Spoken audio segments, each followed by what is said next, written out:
ಹುಬ್ಬಳ್ಳಿ ಧಾರವಾಡ ಅವಳಿ ಮಹಾನಗರದ ಕಮಿಷನರೇಟಲ್ಲಿ ಮುಂಜಾಗ್ರತಾ ಕ್ರಮವಾಗಿ ರೌಡಿ ಶೀಟರ್ಗಳಿರ್ಬೋದು, ಡ್ರಗ್ ಪೆಡ್ಲರ್ಸ್ ಇರ್ಬೋದು, ಆರ್ಗನೈಸ್ಡ್ ಕ್ರೈಮ್ಸಲ್ಲಿ ಇನ್ವಾಲ್ವ್ ಆಗಿರುವಂಥ ವ್ಯಕ್ತಿಗಳಿರ್ಬೋದು, ಅವ್ರ ಮೇಲೆ ನಿರಂತರವಾಗಿ ಮುಂಜಾಗ್ರತಾ ಕ್ರಮಗಳನ್ನು ನಾವು ಕೈಗೊಳ್ತಾ ಇದ್ದೇವೆ. ಅದರ ಅಂಗವಾಗಿ 2025ನೇ ಇಸ್ವಿಯಲ್ಲಿ ನಾವು ಹೇಳಬೇಕು ಅಂತಂದರೆ ಒಟ್ಟು 132 ಜನರ ಮೇಲೆ ನಾವು ಮುಂಜಾಗ್ರತಾ ಕ್ರಮವಾಗಿ ಗಡೀಪಾರು ಆದೇಶವನ್ನು ಮಾಡಿದ್ವಿ. 6 ಜನರ ಮೇಲೆ ಗೂಂಡಾ ಆ್ಯಕ್ಟನ್ನು ಮಾಡಿದ್ವಿ. ಆ ಗೂಂಡಾ ಆ್ಯಕ್ಟಲ್ಲಿ 6 ಜನ ಯಾರಿದ್ರು ಅವರು ಸುಮಾರು 1 ವರ್ಷಗಳ ಕಾಲ ಜೈಲಿನಲ್ಲಿದ್ದು ನಾವು ಗಮನಿಸ್ಬೋದು. ಅದರ ಜೊತೆಗೆ ಪ್ರಸಕ್ತ ವರ್ಷದಲ್ಲಿ 2026ರಲ್ಲಿ ಈಗಾಗಲೇ ನಾವು ಒಟ್ಟು 61 ಜನರ ಮೇಲೆ ಗಡೀಪಾರು ಆದೇಶವನ್ನು ಮಾಡಿದ್ದೇವೆ. 4 ಜನರ ಮೇಲೆ ಪಿಟ್ ಆ್ಯಂಡ್ DPS ಅಂದರೆ ಯಾವ ರೀತಿ ಆ್ಯಂಟಿ ಸೋಷಲ್ ಗೂಂಡಾ ಎಲಿಮೆಂಟ್ಸ್ ಇರ್ತಾರೆ, ರೌಡಿ ಎಲಿಮೆಂಟ್ಸ್ ಇರ್ತಾರೆ, ಅವ್ರ ಮೇಲೆ ಗೂಂಡಾ ಆ್ಯಕ್ಟ್ ಆಗ್ತಾರೆ. ಅದೇ ರೀತಿ ಯಾರು ಮಾದಕ ವಸ್ತುಗಳಲ್ಲಿ ತೊಡಗಿಸ್ಕೊಂಡಿರ್ತಾರೆ ಅಂಥವ್ರ ಮೇಲೆ ಪಿಟ್ ಆ್ಯಂಡ್ DPS ಅಂತ ಒಂದು ಕಾಯ್ದೆ ಇದೆ. ಅದರಲ್ಲಿ ಕೂಡ ಗೂಂಡಾ ಆ್ಯಕ್ಟ್ ರೀತಿಯಲ್ಲಿ 1 ವರ್ಷಗಳ ಕಾಲ ಅವ್ರನ್ನ ಬಂಧನದಲ್ಲಿಡಲಿಕ್ಕೆ ನಾನು ಆದೇಶ ಮಾಡ್ಬೋದಾಗಿದೆ. ಅದರಲ್ಲಿ ಒಟ್ಟು 4 ಜನರ ಮೇಲೆ ಪಿಟ್ ಆ್ಯಂಡ್ DPS ಆದೇಶವನ್ನು ಮಾಡಿದ್ದೇವೆ ಮತ್ತು 4 ಜನರ ಮೇಲೆ ಗೂಂಡಾ ಆ್ಯಕ್ಟನ್ನು ಈಗಾಗಲೇ ಜಾರಿ ಮಾಡಿದ್ದೇವೆ.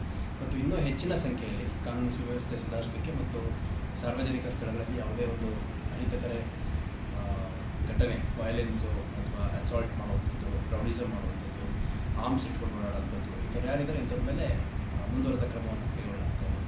ಒಟ್ಟಾರೆಯಾಗಿ ಎಕ್ಸ್ಟರ್ಮೆಂಟ್ ಅಂದರೆ ಗಡೀಪಾರಾದವರು ಸುಮಾರು 6 ತಿಂಗಳ ಕಾಲ ನಮ್ಮ ವ್ಯಾಪ್ತಿಯನ್ನು ಹೊರತುಪಡಿಸಿ ನಾವು ನಿಗದಿ ಮಾಡಿದ ಒಂದು ಪ್ರದೇಶದಲ್ಲಿ ಅವರು ವಾಸ ಮಾಡಬೇಕಾಗುತ್ತೆ. ನಮ್ಮಲ್ಲಿ ಗಡೀಪಾರಾಗಿರುವಂಥವರು ಯಾದಗಿರಿ, ಗುಲ್ಬರ್ಗ, ಬೀದರ್, ಚಾಮರಾಜನಗರ, ದಕ್ಷಿಣ ಕನ್ನಡ ಹೀಗೆ ಭಾಳ ದೂರದ ಜಾಗಗಳಿಗೆ ಅವ್ರನ್ನ ಗಡೀಪಾರು ಮಾಡಿದ್ದೀವಿ. ಈ ಗಡೀಪಾರು ಆದೇಶ ಅಥವಾ ಗೂಂಡಾ ಆ್ಯಕ್ಟ್ ಈ ಎರಡೂ ಮುಂಜಾಗ್ರತಾ ಕ್ರಮಗಳಲ್ಲಿ ಮತ್ತು ಪಿಟ್ ಆ್ಯಂಡ್ DPS ಅಲ್ಲಿ ಅವ್ರದ್ದು ಪ್ರೀವಿಯಸ್ ಕ್ರಿಮಿನಲ್ ರೆಕಾರ್ಡ್ ಏನಿರುತ್ತೆ ಅದು ಮತ್ತು ಇಮಿಡಿಯೇಟ್ ಕಾಸ್ ಆಫ್ ಆ್ಯಕ್ಷನ್ ಇರುತ್ತೆ, ಅದನ್ನು ಕನ್ಸಿಡರ್ ಮಾಡಿ ನಮಗೆ ಪ್ರದತ್ತವಾಗಿರುವಂಥ ಅಧಿಕಾರ ವ್ಯಾಪ್ತಿಯಲ್ಲಿ ನಾವು ಮಾಡ್ತೀವಿ. ಸರ್, ಯಾವ ಲಿಮಿಟ್ಸ್ನಲ್ಲಿ ಎಷ್ಟು ಆಗ್ಯಾರ ಅಂತ ಗೊತ್ತಾ ಸರ್? ಅದೇ ಇವಾಗ 2 ವರ್ಷದಲ್ಲಿ ಅಂತಂದರೆ 2025 ಜನವರಿಯಿಂದ ನಾವು ಕನ್ಸಿಡರ್ ಮಾಡೋದಾದರೆ ಸುಮಾರು 193 ಜನರ ಮೇಲೆ ಗಡೀಪಾರು ಆದೇಶವನ್ನು ಮಾಡಿದ್ದೇವೆ.